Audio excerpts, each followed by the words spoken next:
Olá, boa tarde. Começa agora o programa Trabalhador em Foco, hoje gravado aqui do Sindicato dos Metalúrgicos, num evento realizado para os sindicalistas de Petrópolis com o intuito de trazer informações de todos os lugares do Brasil e atualizar todos nós aqui da cidade a respeito dessa temática. A gente vai conversar com o José Reginaldo Inácio, que é o meu entrevistado de tempo, que eu estou tentando bater esse papo, que é educador, filósofo, tem doutorado em serviço social, mas é sindicalista, não é isso, Reginaldo? É isso aí. Aproveito o momento para agradecer essa possibilidade, Carla, que é muito importante a gente ter um canal de comunicação que transcenda as grandes mídias, né? A Rede Globo, Band e outros veículos de comunicação que não só a rede televisiva.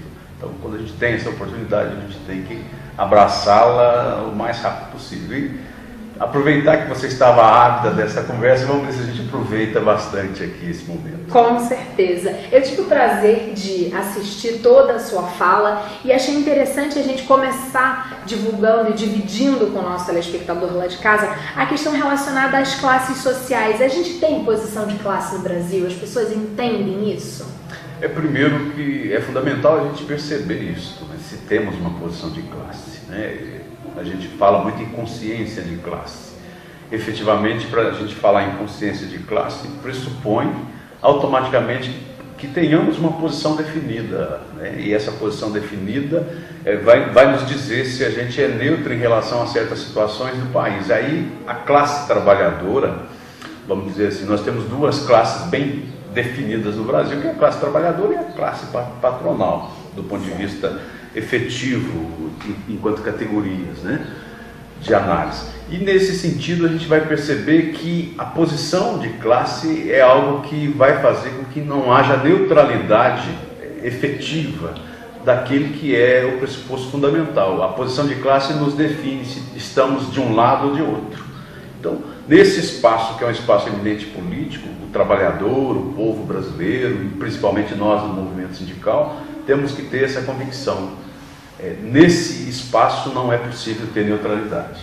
A neutralidade nesse espaço significa efetivamente estar da classe que domina a sociedade. Então, quando você diz que a gente precisa assumir o nosso espaço como classe trabalhadora, isso significa que a gente não pode ter neutralidade, ou seja, não dá para dizer que não gosto de política, não quero me envolver, não gosto desse pedaço do dia a dia da vida. Quando a gente fala que não gosta de política, a gente é governado por aqueles que gostam de política e fazem mau uso da política, né? Então essa nossa neutralidade só alimenta o nosso opressor e a gente nessa hora passa a ser o sujeito oprimido nessa relação. Não é possível imaginar a classe trabalhadora, o povo brasileiro, hegemonicamente, né, falando, é um povo que tem uma diversidade cultural imensa, que a gente não percebe essa diversidade não só cultural, mas também o debate de gênero, a questão de raça, a questão de etnia, não está representada efetivamente no espaço da política, exatamente porque a gente tem esse problema sério de ficar neutro na discussão política.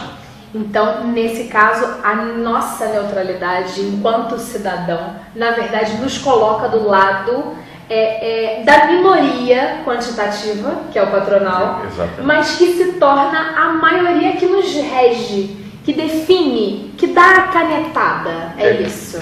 É basicamente isso, e se a gente for analisar com bastante frieza, esse instrumento oferecido por esse modelo de Estado democrático capitalista, é bom que se diga isso, nos induz a escolher os representantes que na realidade estão dentro de um cardápio. É uma seleção, apresenta-se para nós o nome de algumas pessoas num cardápio e aqueles nomes que não são já os nossos representantes, dentre aqueles a gente vai escolher aqueles que de alguma maneira também os meios de comunicação, a mídia, o trabalho de propaganda consiga nos convencer que esse produto, essa mercadoria efetivamente é melhor do que a outra. E aí quando a gente compra o produto errado, automaticamente durante 4 anos a gente está comprometido com aquele nosso instrumento utilizado. Na sua fala você falou uma coisa que eu achei muito interessante. Todos nós temos que sim, valorizar o nosso direito de voto, o nosso dever de voto, mas o nosso direito de fazer parte dessa escolha de quem vai, em tese, nos representar. Mas, ao mesmo tempo, isso é só a ponta da pirâmide, não é isso? Porque não adianta só votar e falar, daqui a 4 anos eu voto de novo. E dali a 6 meses você está extremamente aborrecido com quem você votou. Exatamente. E aí você fala, tem que esperar a próxima eleição. Qual deveria ser o papel do cidadão e principalmente dos trabalhadores que entendem a sua relevância no contexto social com relação ao voto e a manutenção da escolha? Fez uma escolha? O que você vai fazer com esse período de 4 anos nessa sua escolha? A discussão que fica aí é muito importante quando a gente volta naquele debate da posição de classe, saber da sua própria situação, né? Quando eu não compreendo a situação da classe que eu pertenço, automaticamente, ao não compreender, qualquer pessoa que opine a respeito se torna o sujeito que vai me defender. Então, nesta hora, quando eu participo de um processo democrático, aí tem um pensador italiano que diz que o instrumento mais frágil da democracia é o processo eleitoral, né?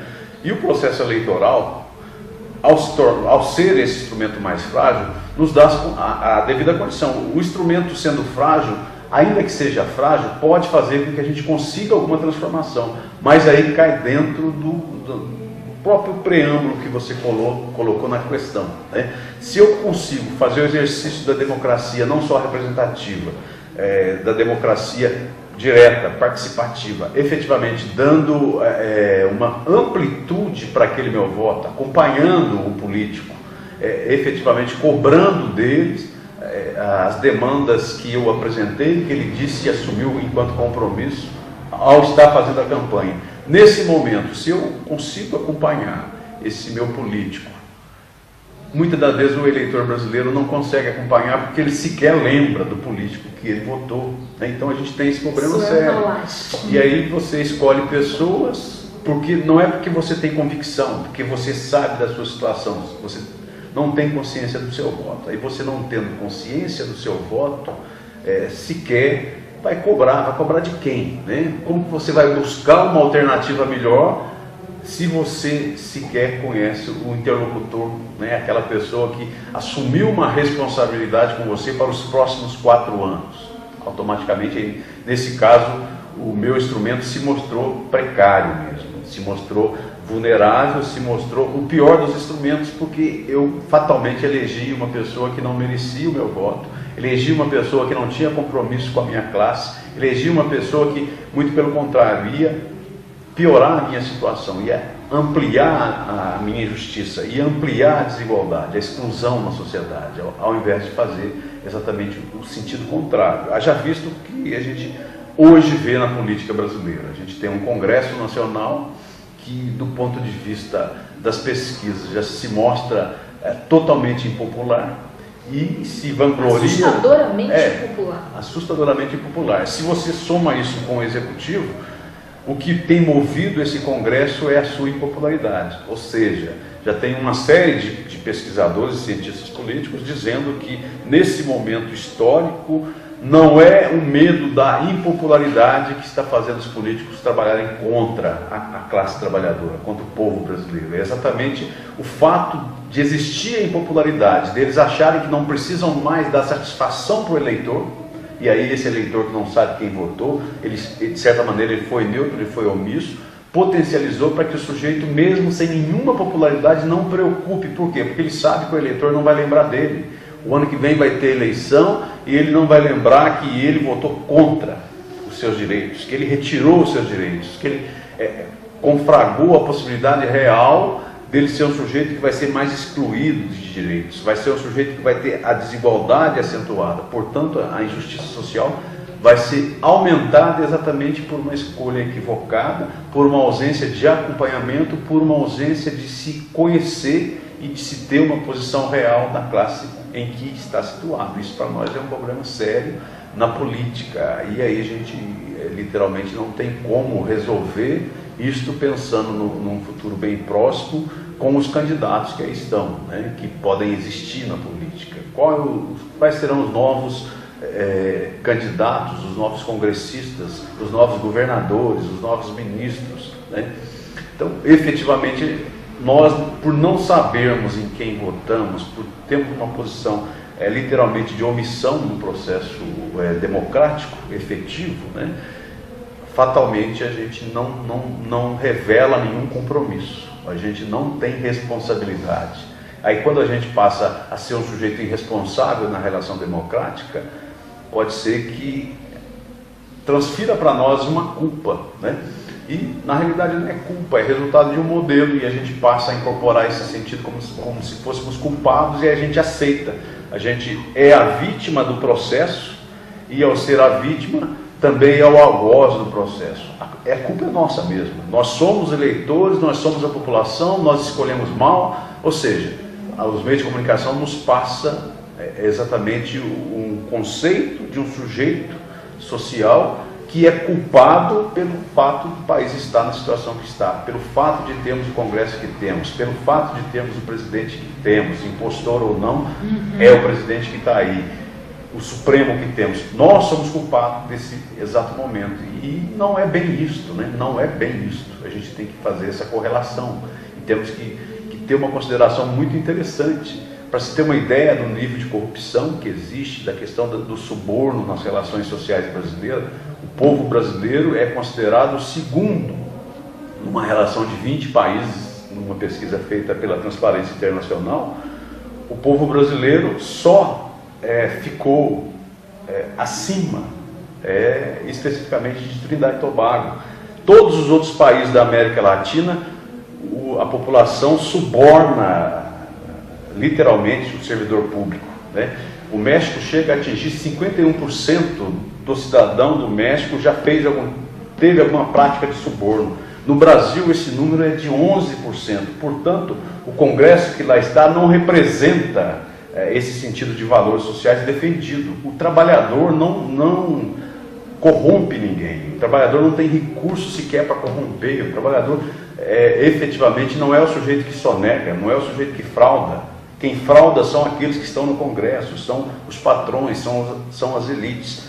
E no ponto de vista da política, atribui-se a representação que existe no Congresso ao fato de a sociedade brasileira existir pessoas e a sociedade herdar uma corrupção quase que endógena, né? É uma coisa hereditária. Não é isso, não é verdadeiro, né? As pessoas que são oprimidas, são sofridas, estão no desemprego, salário de miséria. Essas pessoas não fraudam, essas pessoas não roubam, essas pessoas não matam, não cometem crime. É elas que são fraudadas, sonegadas, são as pessoas que se sujeitam e sofrem com o crime, né? Então, precisa mudar, porque a gente está votando exatamente na antítese do que é o povo. Daí é fundamental se ter a compreensão do que é a sua posição, de se ter uma compreensão do que é a situação da classe efetiva que eu estou situado nela. A gente vai fazer um breve intervalo, volta no próximo bloco dando continuidade a esse bate-papo para você entender a importância do seu papel na sociedade no contexto político. Fica com a gente.